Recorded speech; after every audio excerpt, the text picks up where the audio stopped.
There we go. Now we can finally get started. Hey guys, this is Decolagri Knight, and welcome back to episode 8 of OmathaCraft Season 5. I hope you guys are having fun. I'm having fun, and as you can tell, I'm still not back at my base area, but no, this is not my base. This is not my main base area. This isn't even communal. This is something way better, something way bigger. And honestly, I'm honestly really excited for what's going to happen. This is the central point to a big team base that me and a bunch of other people are going to be creating this season. That's right, this season has a theme, and this season's theme that I forgot to mention at the beginning of the season is teams. We're all gonna divide into 2 different teams. You know what? I'm not gonna bother explaining it right this very second. I'll let the voiceover take care of it. Take it away, future me. Okay, so here's how it's gonna go down. 2 teams are going to go head-to-head in a building competition span throughout the whole season. Most of the time, we'll be spending our time working on our own individual projects and getting up to our usual shenanigans. But once a month, for an entire week, we'll be doing what's known as Team Week, where our teams will get together to work on one gigantic mega project. At the end of the season, we'll all get together, review our team bases, and determine the winner of this competition. Now, one thing I need to clarify, this is not a war. We are not fighting, we are not trying to build up to some sort of big conflict or any of that. And to hammer that home, I've prepared a little something over in Communal, which I will show you all now. Hello. Alright, so, Spud, I've asked you here just so I can tell you the story of Gary and Mary, the goats of Unity, and how it relates to Team Week. Okay. You see, when finding these goats, originally I had Gary, and Gary came from over in the Team 1 base area. Like, that's where he originated from. It's his home. Okay. And he had 3 other friends, Larry, Carrie, and Jerry. Oh, okay. And sadly, they all got blown up by a creeper, leaving Gary as the only survivor from his team. Oh. And then Mary came along. Mary came from Team 2's base. Oh. Huh. And then they had a child together, Terry. And Terry is living proof that, Team 1 and 2, they can get along. This isn't a war, Spud. The Team Week isn't a war. We're not prepping for war. It's just a friendly competition. Where Terry? Like, if you actually kill Terry. I could just, destroy the truce right here and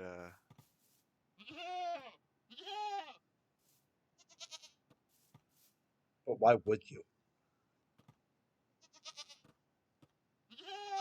Okay, but in all seriousness, please don't kill these goats. They're like some of the only goats in the server. I really don't want them to die. But yeah, that's the story of Gary and Mary, the goats of Unity. Gary and Mary And baby Terry. and baby Terry. Does that mean we're gonna meet up in the middle and make a giant base together?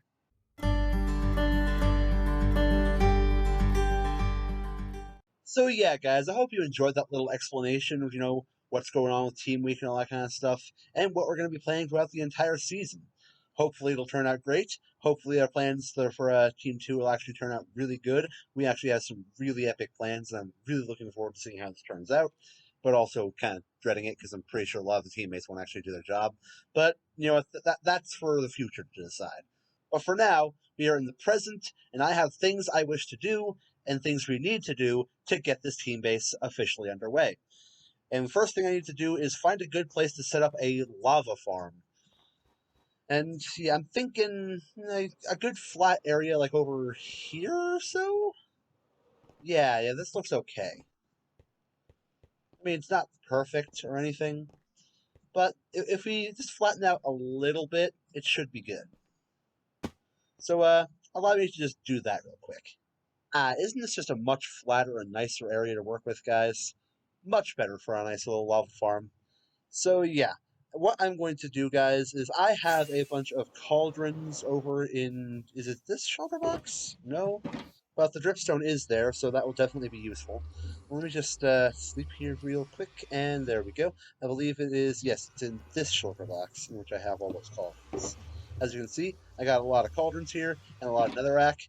That's for different reason later on in the video. And yeah, I'm just empty my inventory a little bit with all this netherrack because I have a lot of netherrack, guys. Like I went mining for netherite earlier, specifically so I could get more netherrack because that's a pretty quick way of getting netherrack, just blast mining in the nether. Don't you guys just love blast mining in the nether? It's so satisfying. But yeah, what I need is cauldrons. What I'm going to do is I'm probably only going to use like 4 stacks of these full lava, then 4 of the dripstone stacks, and then go over here, and then just start placing cauldrons everywhere. Eventually, I will get the lava, off camera. So yeah, allow me to just do a quick little time lapse of just placing all these cauldrons down. See you soon.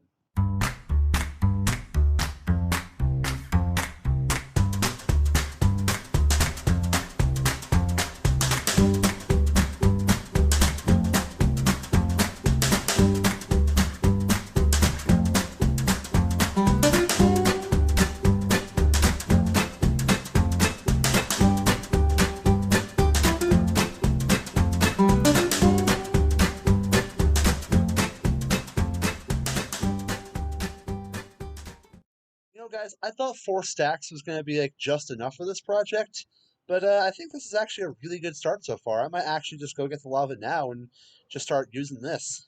So yeah, I think that's plenty of cauldrons for now. I'll definitely use these later on in the future for something else. But yeah, for now, let me just go get that lava real quick. And there you have it, guys. A huge lava farm, 2 stacks of cauldrons, all put together. And wow, it's already working. Got lava there, got lava over there, got lava here. Just a lot of lava overall, guys. This is honestly one of the coolest things I've ever built in the server so far. That's including my starter base tent. But yeah, this has been an interesting build, but there are other things we need to get done in this episode too, such as plotting out the structure for a structure in this base. I don't want to give away too much information, but I'll say this: the pillar has everything to do with it. And I'm not talking like that's just a marker. Not like it's not really going to be what the actual build is, but it just marks the center of the build we're making. And that's kind of why I have the netherrack here. It's all meant to be a temporary placement block. So guys, without further ado, let's get marking out this structure here.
Alright, and there we go, guys. All the netherrack has been placed, the area has been marked out, and yeah, it's pretty big. It spans the entire biome. Let me just give you a quick little flyby here.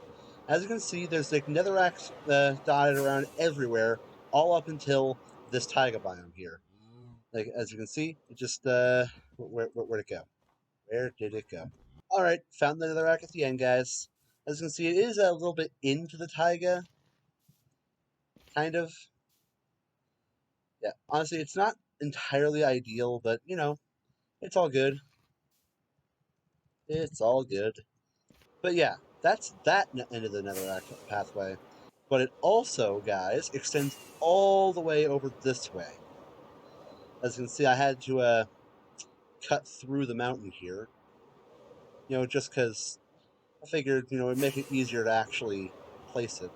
Some areas just, I didn't do that for some reason. Didn't feel like doing it again. But yeah, it goes all the way off to this taiga biome. Same with that end. Well, that one ends like at the taiga biome, also like across the river a little bit. I don't know if we're actually going to be using that river for anything, or if we're even going to be like, you know, crossing the river. We might stop before the river, to be honest. But it's fine. As long as the area we are going to be doing stuff in is marked out, then that job is done.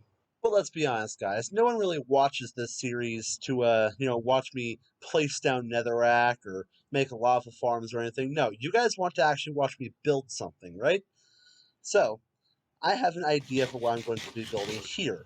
You know, right here in this little area with the portal. I want to build a quick little structure for, you know, potential, you know, future use. In all honesty, I really don't know what I'm going to be building here. But I have to be building something. Otherwise, is this really an episode of OmathaCraft? Probably yes. Like, I didn't really build much of anything in episode 1, or episode 2, or episode 3. Yeah, I don't really build a lot. I mean, I do off camera, but mostly because I have my best ideas off camera. But yeah, guys, I will, you know, think of something and then try my best to build it, even though it may be, you know, lackluster. Anyways, guys, see you during the time lapse.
And there we have it, guys. A nice little structure that I just got done building.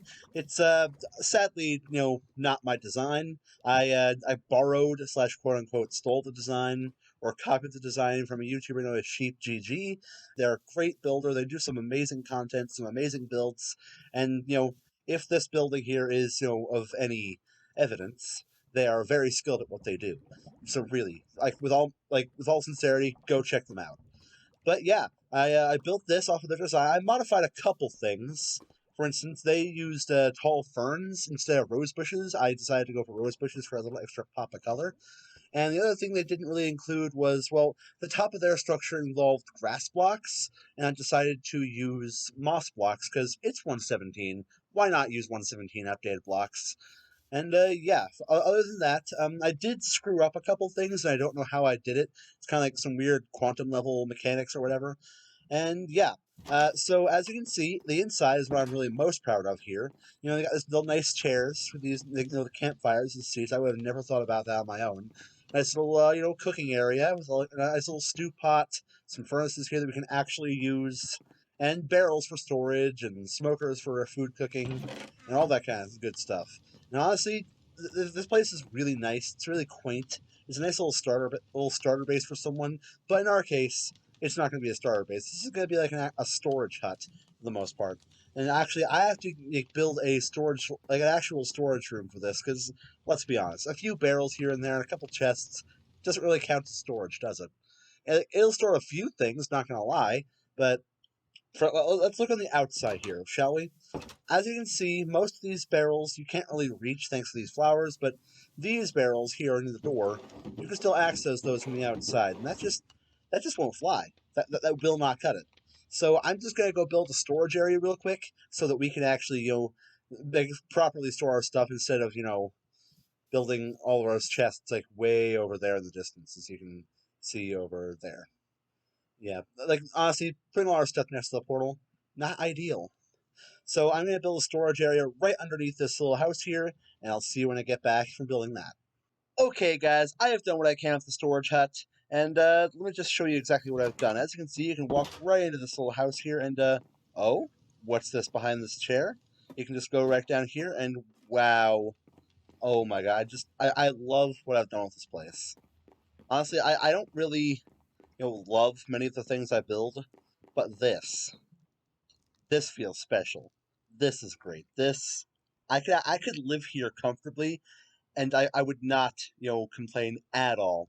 This is great. But yeah, this is the table where we will have our meetings. This is the storage area where we'll store all the supplies for our mega base. Got a spore blossom here for a little bit of a spore ambiance, and pretty much this is all we got. This is the entire storage area. I mean, we might need more storage eventually, which means I could have to dig this down even further and get even more chests. But I'm hoping that isn't the case, and I'm hoping this is actually enough storage for everything we're going to need. Good luck with that. Considering we're doing a mega project, we're going to need a lot of stuff, a lot of times.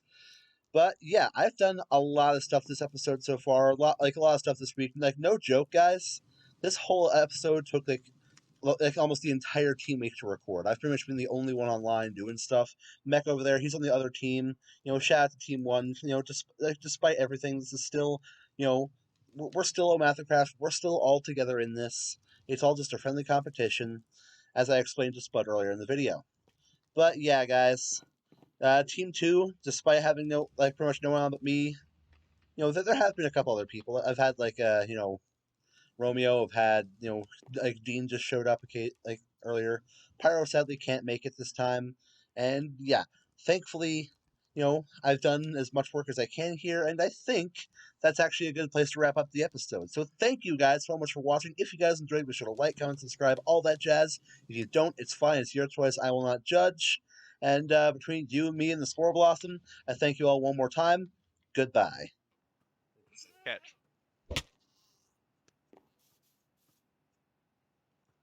Yeah, Okay, catch.